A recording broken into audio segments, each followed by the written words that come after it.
Amados irmãos, continuamos aqui diante do Tribunal de Cristo, na prestação de contas das nossas obras, dos nossos atos, dos nossos feitos.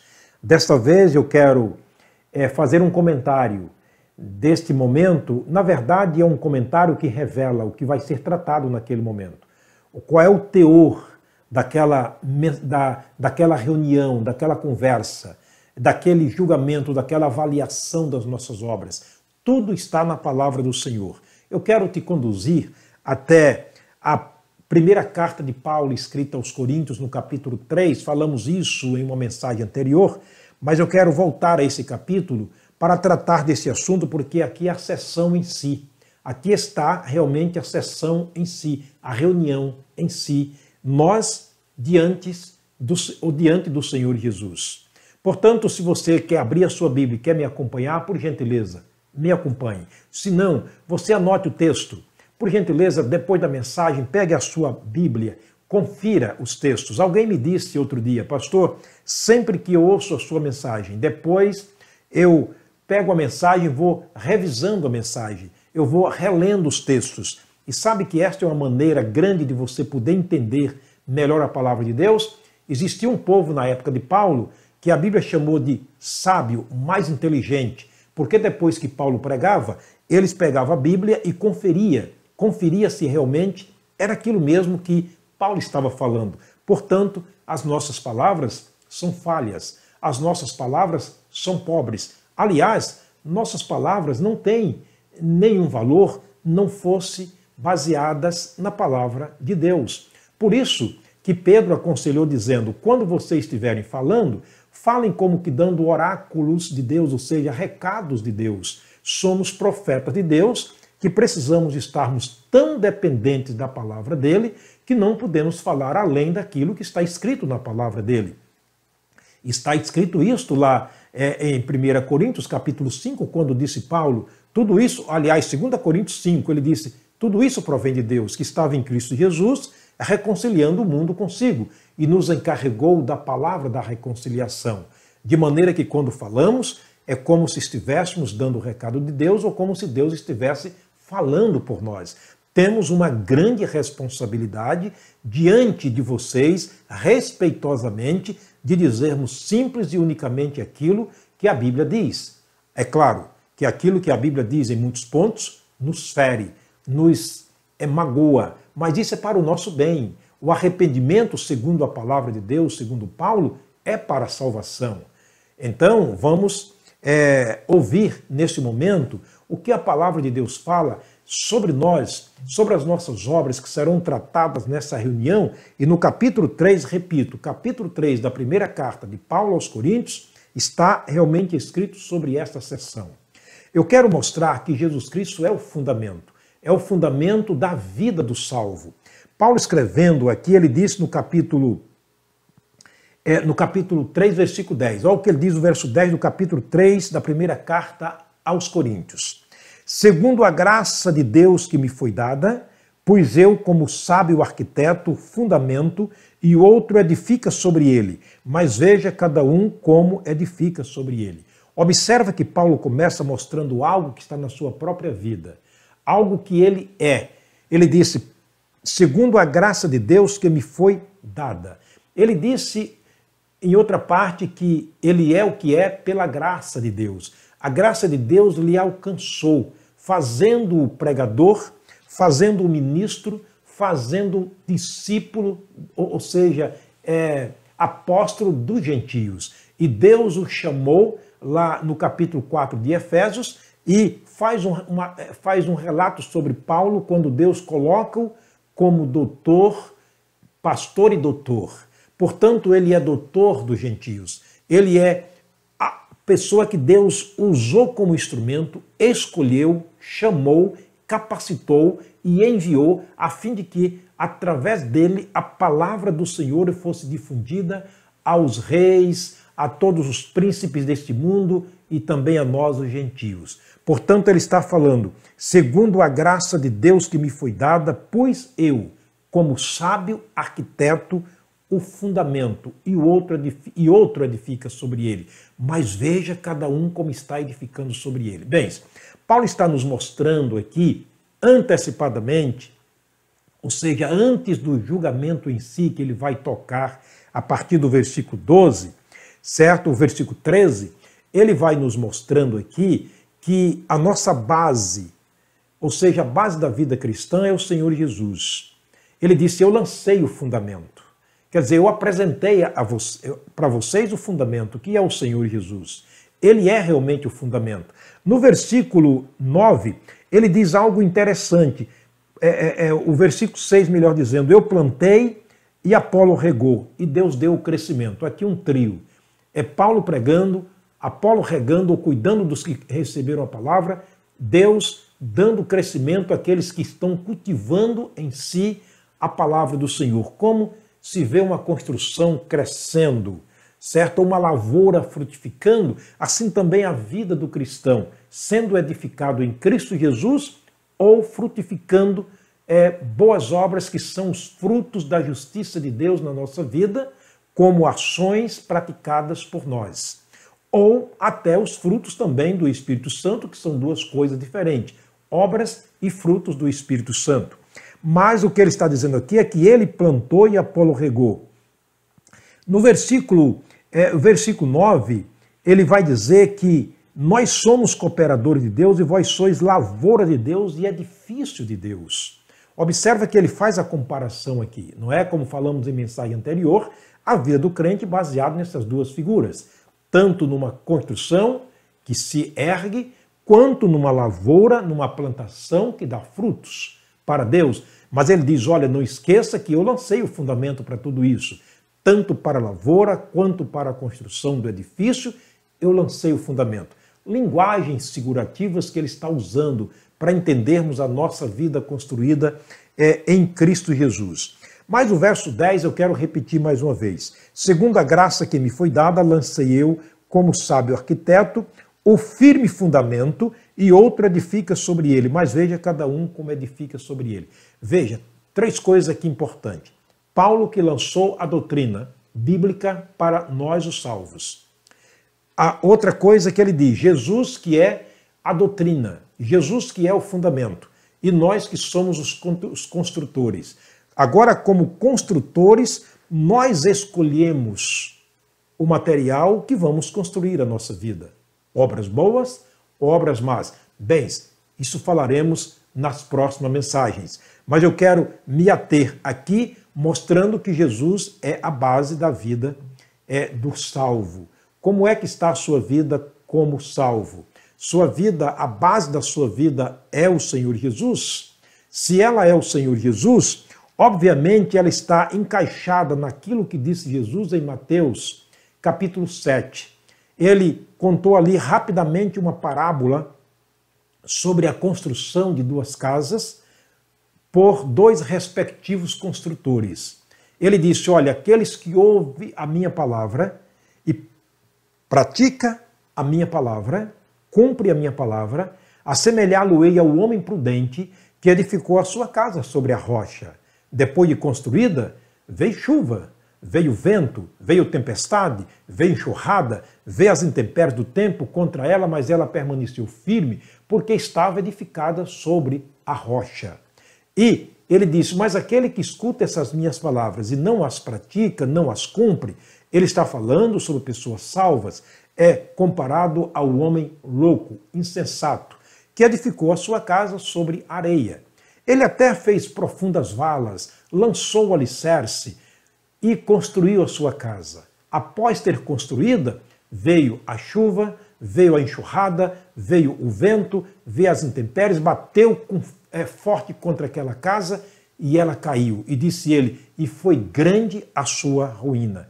Não é preciso ser um estudioso para entender porque uma permaneceu em pé e a outra caiu, causando grande prejuízo.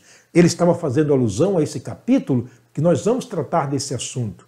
Portanto, ele está mostrando que a vida só pode permanecer diante do julgamento de Jesus, ou seja, as obras só podem permanecer diante do julgamento de Jesus quando elas são construídas e feitas em Cristo como fundamento através da sua palavra escrita, que é a régua de Deus que evidencia se estamos certos ou se estamos errados diante de Deus. Dá para saber se as nossas obras são aprovadas ou não por Jesus antecipadamente. É só ler a palavra de Deus. Ele diz em João 5,24, examinai as Escrituras, porque vós cuidais ter nelas a vida eterna, ou a vida eterna, e são elas que testificam de mim. Mateus capítulo 22, verso 29, ele disse aos fariseus, vocês estão errados por não conhecerem as Escrituras. Então dá para entender que as nossas obras erradas, ou as nossas obras certas, as nossas obras más ou as nossas obras boas, dá para serem aprovadas aqui por nós mesmos, se a palavra de Deus aprova ou não, porque tudo está dentro da palavra do Senhor. Bem, eu quero terminar lendo um texto interessante, também escrito pelo apóstolo Paulo, na carta agora escrita aos Efésios, no capítulo 2. Efésios, no capítulo 2, ele escreveu essa carta e em cuja carta ele coloca aqui que Jesus realmente é a pedra da esquina. Jesus é a pedra angular. Jesus é a pedra que os edificadores devem estar edificando sobre ele. Lembra que Paulo disse no versículo que lemos do capítulo 3 de Coríntios, o versículo 10 ele disse, eu lancei o fundamento, vocês estão edificando sobre ele, mas cuidado como estão edificando sobre ele. A vida cristã deve ser uma vida aprumada de acordo com o prumo de Deus, a régua de Deus, a sabedoria de Deus, que é a sua palavra. Portanto, Paulo vai falar desse assunto aos Efésios.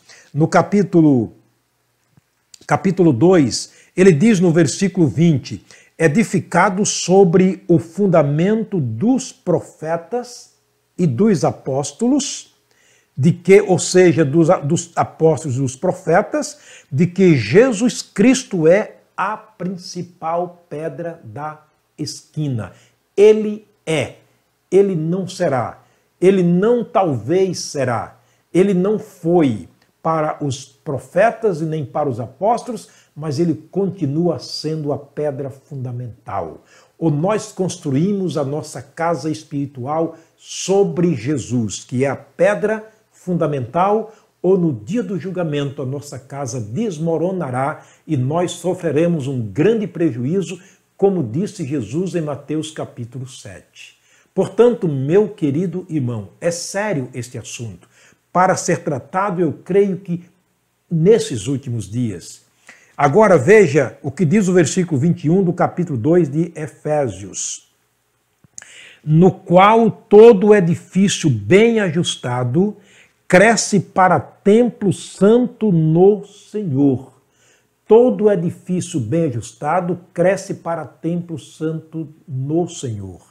Paulo, escrevendo aos Coríntios, ele disse que nós somos o templo do Espírito de Deus. Somos construídos para a morada de Deus em Espírito. E ele diz no capítulo 3, veja como cada um está edificando a sua casa espiritual. E aqui em Efésios ele explica que quando essa casa é bem construída, bem ajustada, você sabe como é feito, ou como é construída uma casa, além do seu baldrame, ainda os tijolos têm que serem bem colocados na posição certa. Portanto, ele está dizendo que cuidado como alguém está edificando a sua casa sobre Jesus. Querido, como está a sua vida em Cristo? Como estão as suas obras? Como está sendo conduzida a sua vida nesse tempo tão difícil de se viver? É nesse tempo que o verdadeiro cristão tem que tomar muito cuidado como está edificando a sua vida, para que ele não se apostate, para que ele não faça algo que não esteja dentro da palavra de Deus. Ele diz, repito mais uma vez, no qual todo edifício, está falando da construção da nossa vida espiritual, no qual todo edifício bem ajustado cresce para templo santo no Senhor. Estamos crescendo cada dia que se passa para o templo do Senhor. Deus é muito grande. É claro que Ele não habita aqui dentro de nós, mas Ele nos dá o poder do Espírito Santo, tal qual Ele fez com os apóstolos no capítulo 1 de Atos. No capítulo 2 de Atos, capítulo 1, Ele promete o Espírito Santo. No capítulo 2, Ele manda o Espírito Santo. Portanto, eles receberam o poder do Espírito Santo e houve uma explosão em Jerusalém no que diz respeito ao evangelismo pessoal da palavra de Deus por meio dos apóstolos e discípulos. Assim também ele está dizendo que a nossa vida espiritual haverá uma explosão, haverá um alargamento neste mundo para a morada de Deus em espírito, quando este edifício ele é construído de maneira, como ele disse aqui, edificado bem ajustado, ele cresce ligado e ajustado pelo conhecimento da palavra de Deus sobre a base que é o Senhor Jesus Cristo. Então ela cresce e cresce e cresce.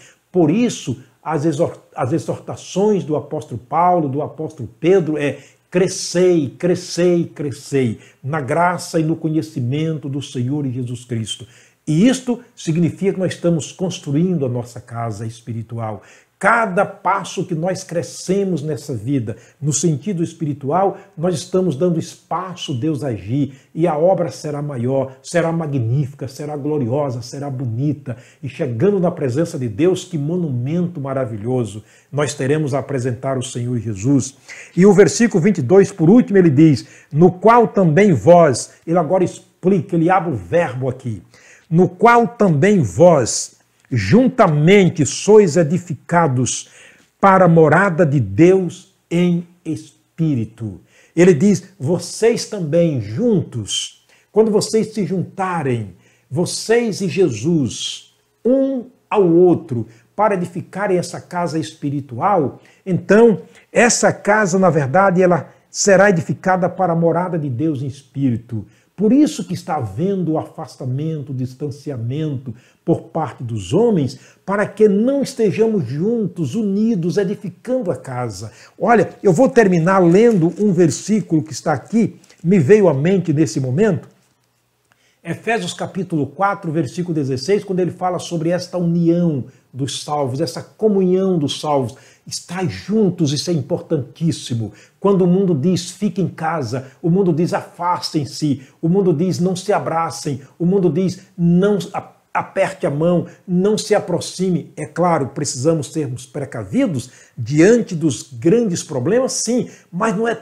tão assim também como o mundo está determinando. E às vezes nós seguimos rigorosamente essas regras e até afastamos da comunhão dos salvos. É o contrário, nós demos uma trégua na construção da nossa vida como morada de Deus em espírito. Olha o que Paulo está dizendo no capítulo 4, versículo 16 de Efésios. Ele diz, do qual todo o corpo bem ajustado e ligado pelo auxílio de todas as juntas, segundo a justa operação de cada parte, faz o aumento do corpo para sua edificação em amor. Portanto, é muito claro o texto. Meu querido, como está a sua vida nesse dia? Eu estou gravando essa mensagem hoje, dia 23, num domingo. Estou gravando agora às 5 horas da manhã. Onde você estará neste domingo? Estará na escola bíblica dominical? Você estará na sua igreja? Você estará participando do culto? Você estará cumprindo aquilo que disse Paulo aqui aos Coríntios? Aliás, desculpe, aos Efésios? Ligado pelo auxílio de todas as juntas, cada um fazendo a sua parte nessa construção, como que cada um colocando um tijolo, ou cada um sendo um tijolo ou um bloco nessa construção, e aí então o corpo está crescendo para a edificação da morada de Deus em espírito. Você vai estar na sua igreja, a partir de agora, nos cultos da sua igreja, juntos, unidos, ou você vai continuar afastado, apostatado, cumprindo o que está escrito em 1 Tessalonicenses capítulo 2, que primeiro virá a apostasia para depois o arrebatamento. Talvez os apóstatas nem estarão nesta reunião, é possível, já foram separados daqui. O Senhor te abençoe, o Senhor te guarde, esta é a minha oração. O Senhor preserve a sua vida como um construtor que está construindo sobre Jesus a vida espiritual, que naquele dia não nos envergonhemos, que naquele dia não percamos o galardão, mas o recebamos inteiramente, como disse o nosso querido amado João, escrevendo na sua segunda carta. Até a próxima mensagem, que, se Deus permitir, que a graça, a bênção e a presença do Senhor seja sobre a sua vida, sobre a sua família.